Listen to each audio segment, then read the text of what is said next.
Ben, c'est dur quand on remet beaucoup de choses comme ça. Après, bon, d'en parler, on en parle. Après, bon, voilà, c'est pas des discussions qui sont... Mais c'est dur de tout remuer.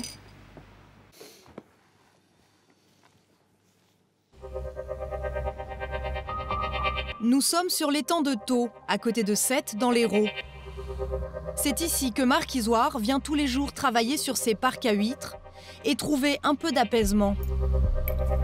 Car malgré ce cadre idyllique, Marc ne se remet pas de l'assassinat de son frère Patrick, il y a 3 ans. J'aurais jamais cru que lui, il parte comme ça, quoi. C'était... Jamais. Hein. Jamais j'aurais pensé à... D'ailleurs, je vous dis, quand il a disparu, j'ai dit, mais qu'est-ce qui lui est arrivé? Il s'est trouvé au mauvais endroit, au mauvais moment. Depuis le drame, l'ostréiculteur entretient la mémoire de Patrick, mort brutalement à 49 ans. Au Mas, où il travaille avec sa fille Nelly, qui aimait beaucoup son oncle, les souvenirs sont partout. Ça c'est lui et moi. Il avait 8 ans, j'en avais 13 ans. Ça, c'est mon frère, hein, avec mes filles et sa fille. Hein, et là, ça se passe le 15 juin et il est mort le 23, le pauvre. C'est la dernière photo de votre frère Ouais. 8 jours avant, le 15 juin.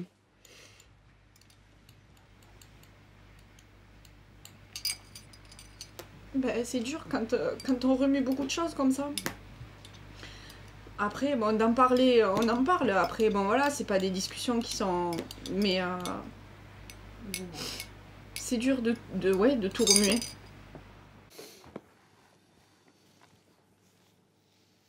C'était le 17 juillet 2014. Le corps de Patrick Isoard, chauffeur-livreur pour l'hôpital de Sète, est découvert dans une grotte, en pleine ville. Il a été retrouvé ligoté, abattu de 2 balles de fusil de chasse et en partie calciné dans une galerie souterraine du Mont-Saint-Clair. Le crime ressemble à un règlement de compte, mais va prendre une toute autre tournure quand 2 ans plus tard, un homme et une femme sont arrêtés. Un coiffeur sétois, soupçonné d'avoir agi par jalousie amoureuse. Et une jeune femme, qui aurait servi d'appât. Pour certains, le coiffeur n'en serait pas à son coup d'essai. Il crie son innocence. Que s'est-il réellement passé dans le huis clos de cette grotte? Retour sur une affaire où se mêlent vengeance et machiavélisme, et dans laquelle 3 familles se déchirent pour faire entendre leur vérité.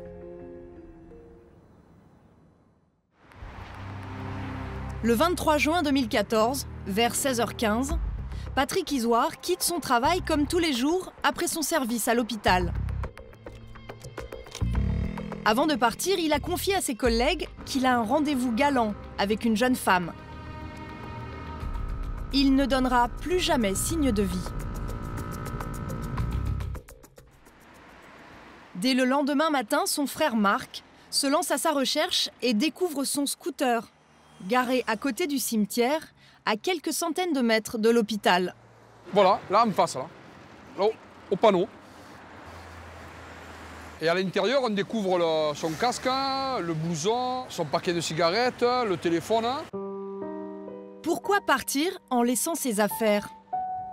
Dans la petite ville, c'est l'incompréhension. Divorcé et père d'une petite fille, Patrick Isoard n'avait aucune raison de disparaître et pas d'ennemis connus. Comme nous confirme Delphine, sa meilleure amie, qui travaillait avec lui à l'hôpital. Patrick était connu dans le centre, à la Pointe-Courte. Il était aimé, il aimait jouer aux cartes, il aimait jouer à la pétanque, il aimait faire les apéros, c'était un bon vivant. À Sète, personne ne croit à une disparition volontaire de Patrick. En cherchant dans son téléphone, son frère découvre un numéro mystérieux et décide de l'appeler. C'est une femme. J'ai dit, c'est toi qui as eu rendez-vous avec mon frère? Elle m'a dit oui. Elle m'a dit, j'ai dit, qu'est-ce que vous avez fait? Elle m'a dit, oh, on est resté devant le cimetière, on a parlé, puis on est parti chacun d'un côté. J'ai dit, vous êtes disputés, quoi? Non, on ne s'est pas disputé, on est parti chacun d'un côté. Ouais. La jeune femme avec qui Patrick avait rendez-vous avant sa disparition s'appelle Audrey. Elle a 20 ans de moins que lui. C'est une ancienne conquête. Patrick et elle avaient eu une courte aventure 6 ans plus tôt. Après des années de silence, Audrey venait tout juste de reprendre contact avec lui. Flatté, Patrick en avait même parlé à son ami Philippe lors d'une partie de cartes. Il me dit, j'ai reçu un coup de téléphone, j'aimerais que tu l'entendes.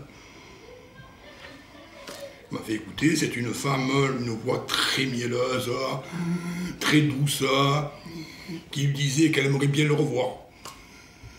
Pour boire un café, pour discuter. Il m'a dit, tu en penses quoi? Je lui ai dit, tu dis la vérité, je pense qu'elle ne veut pas que le café. C'est où tu vas rire, il m'a dit, c'est ce que je pensais. Il m'a dit, Jérémy, je voulais que tu me le confirmes. Il m'a dit, c'est bizarre, il me dit, ça fait des années que je ne la voyais plus. Et du jour au lendemain, elle m'appelle et elle me pose un rendez-vous comme ça, je comprends. Sans nouvelles depuis 48 heures, Marc Isoard déclare la disparition de son frère au commissariat. Une enquête est ouverte. Audrey est entendue et va donner plus de précisions sur sa rencontre avec son ex-amant.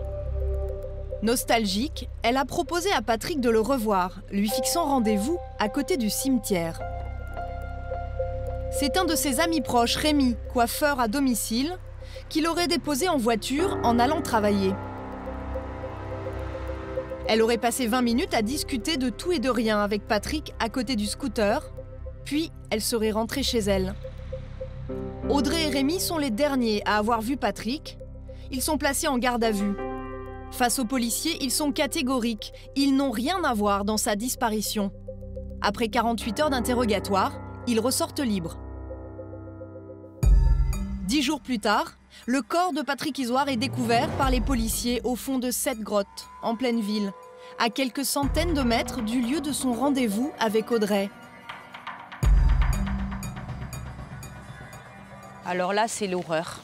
On pense que voilà, on est passé à côté de la grotte peut-être 300, 400, 500 fois et qu'il était là et qu'on ne savait pas. En apprenant les circonstances atroces du crime, ses amis sont sous le choc. Ça a acharné sur lui.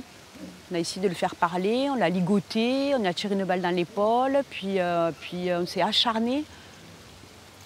Et puis faire brûler le corps, c'est terrible. Hein. Rapidement, l'enquête s'oriente vers un mobile passionnel. Les policiers découvrent qu'en 2009, 5 ans avant le drame, Patrick avait eu une liaison avec une certaine Nadège, l'épouse de Rémi le coiffeur. Une liaison qui avait fini tragiquement. Car la jeune femme de 38 ans s'était pendue après avoir avoué son aventure extra-conjugale à son époux. À l'époque, le mari de Nadège avait été entendu par les policiers. Voici ce qui est écrit dans le rapport. À l'époque, Rémi avait déclaré aux policiers que sa femme, la veille de son suicide, lui avait avoué qu'au cours d'une soirée arrosée entre collègues, elle l'avait trompé avec Patrick Isoard. Alors, 5 ans plus tard, le coiffeur se serait-il vengé de l'amant de sa femme? À l'autre bout de la France, en Normandie, sur la côte de Nacre, le père de Nadège, René Chicard, et son épouse Colette sont persuadés que Rémi, leur ancien gendre, est un meurtrier. Je te souhaite une joyeuse fête des pères, en espérant que vous allez bien. Pour nous, tout va bien. Je vous embrasse, Nadège. Cette carte, c'est la dernière qu'il a reçue de sa fille, 15 jours avant sa mort. Les retraités sont persuadés que Nadège ne s'est pas suicidée, mais que c'est Rémi, son mari, qui l'a tuée et a maquillé sa mort en suicide. Un des éléments qui les a le plus troublés, c'est le mot d'adieu que Nadège a écrit à son époux avant de mourir. Ce mot, le voici. C'était pas une lettre de suicide, mais pas qu'elle allait se suicider, déjà une. Elle raconte seulement la soirée qu'elle avait vécue et avec Patrick Isoard, ce qui s'était passé, la relation sexuelle et tout, mais elle employait des mots, mais alors ça venait pas de Nadège. Elle parlait pas du tout de sa fille, rien, mais non, c'est ça. Elle aimait trop sa fille et elle aurait écrit si elle s'était suicidée d'elle-même, voilà. Elle l'a écrit sous la contrainte? Sur la contrainte, oui, avant de ce qui s'est passé, oui. Autre chose choque René Chicard. Rémi n'a prévenu aucun membre de la famille du décès de Nadège et l'a fait incinérer 5 jours plus tard. comme pour effacer des traces compromettantes selon lui. Pour ma fille, c'est un crime absolument parfait. Pendant des années, René a tenté de faire ouvrir une enquête sur la mort de sa fille, en vain.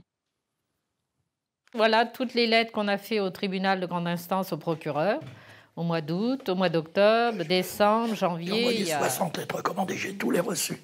Bon, je pense que moi j'ai fait mon travail, personne n'a voulu m'écouter. Donc si on m'aurait écouté, c'est sûr et certain que M. Isoard ne serait pas mort. À 7, les proches de Patrick Isoard sont persuadés de l'implication de Rémi le coiffeur et de son amie Audrey dans l'assassinat. Marc Isoard multiplie les appels à témoins dans la région et dans les médias. Et l'un d'entre eux va relancer l'enquête, 2 ans après les faits. Une amie d'Audrey raconte aux policiers qu'elle lui a confié avoir été manipulée par Rémi pour entraîner Patrick dans la grotte.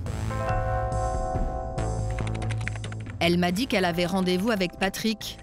Pour qu'il accepte d'aller dans la grotte, elle lui a proposé de lui faire une gâterie. Il a accepté et en arrivant, 2 mecs l'attendaient. Un autre élément intrigue les policiers.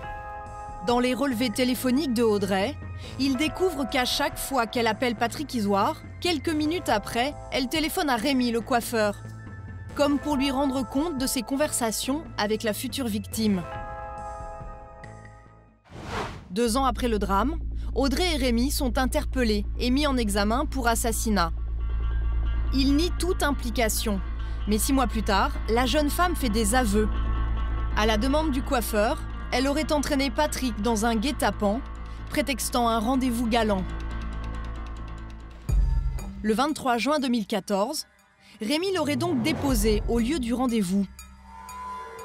Elle aurait ensuite proposé à Patrick de marcher jusqu'à la grotte. Ils sont arrivés comme ça, là. Ils sont descendus et ils sont rentrés directement dans la grotte. C'est ici que, d'après Audrey, Rémi aurait surgi masqué et armé. Il était seul. Elle ne parle plus d'un deuxième homme cette fois-ci. Le coiffeur lui aurait ordonné de partir. Elle n'aurait donc rien vu de la suite de l'agression. Lui, il attendait, moi je pense qu'il attendait avec le fusil, quoi. Et dès qu'il est rentré, il lui a tiré dans le dos. S'il a eu le temps de se retourner, il a compris que c'est ce qui se passait. Hein. C'est sûr qu'il a dû le faire souffrir. Hein. Il a dû vouloir se venger à tout prix. Depuis 1 an qu'il est incarcéré, Rémi se dit innocent.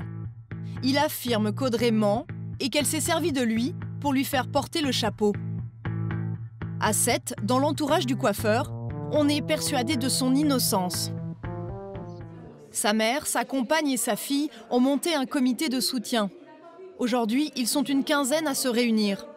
Pour eux, le coiffeur est incapable d'un tel machiavélisme. Rémi, à 8-10 ans, il n'est jamais revenu de l'école en nous disant « Un tel m'a fait telle chose, je vais me venger. » Jamais. Je ne vois pas pourquoi il aurait été faire une abominable chose pareille. Parce que c'est vraiment un meurtre. Hein. Et pourquoi se venger envers voilà. M. Patrick Isoard alors qu'il a rien contre lui, quoi. Pour Laurine, sa fille unique, la situation est particulièrement difficile. Après avoir perdu sa mère à 11 ans, son père est accusé du pire.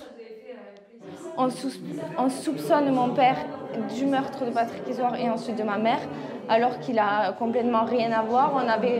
Il avait refait sa vie, je m'entendais très bien avec ma belle-mère Céline, on s'entendait tous très bien, il n'y avait rien à voir, il ne peut pas avoir fait ça, quoi.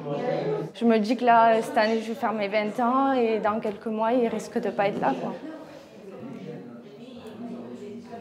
Voilà. Il y a 1 mois, Audrey et Rémi se sont retrouvés pour la première fois face à face dans le bureau du juge à Montpellier. Au fil du temps, Audrey a régulièrement fait évoluer son témoignage. Pour les avocats du coiffeur, c'est la preuve qu'elle a tout inventé. Elle affirme des choses qui ne sont pas possibles, qui ne sont pas crédibles. D'un point de vue balistique, c'est aberrant ce qu'elle dit. Puis elle ne voit pas de fusil, puis elle voit un fusil, elle n'entend pas de coup de feu. Elle parle de 2 complices, elle parle d'un noir, d'un blanc. C'est un cafouillis complet. Il est venu avec un masque de scream pour se cacher. On est dans un film. C'est le film d'Audrey Louvet. Il n'y a absolument rien de crédible dans tout cela. Pour l'avocat de la jeune femme, en revanche, sa cliente a été utilisée à son insu. C'est une fille simple, qui n'est pas du tout, évidemment, tortueuse, compliquée, ni d'un niveau intellectuel exceptionnel. C'est le contraire de quelqu'un qui manipulerait, qui imaginerait des scénarios invraisemblables. Et Audrey a été le jouet, tout simplement, voilà, a été l'appât qui a permis de conduire ce malheureux à sa destination finale. L'instruction est toujours en cours. À ce jour, l'assassinat de Patrick Isoard conserve toujours une part de mystère.